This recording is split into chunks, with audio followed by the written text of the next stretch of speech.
ask yourself these three questions. In my work, do I come into contact with vulnerable people? Is my workplace at a higher risk of infection?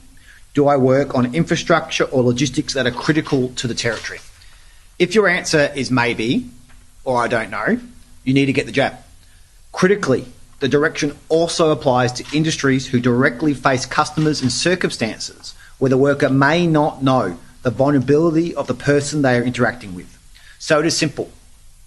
If your job includes interacting with members of the public, then you need to get the jab. If you work in hospitality, you need to get the jab. If you work in retail or in a supermarket, you need to get the jab. If you are behind the counter at the bank, if you're a receptionist or positions like that, you need to get the jab. If you are a barber, a hairdresser, a beauty therapist, you need to get the jab. All these workers, and many, many more, directly interact with members of the public. That means you are frontline workers in our economy. That means you must be vaccinated. Of course, there can be exemptions, but these are extremely narrow and must be backed up with medical evidence. Simply not wanting the vaccine is not a reason.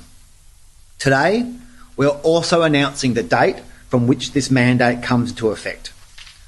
From Saturday, the 13th of November, if you have not received at least your first dose of a vaccine, you will not be permitted to attend your workplace in that role, and a failure to comply with the direction is a $5,000 fine. That means that workers must have received at least their first dose by Friday the 12th of November at the latest. You have 30 days.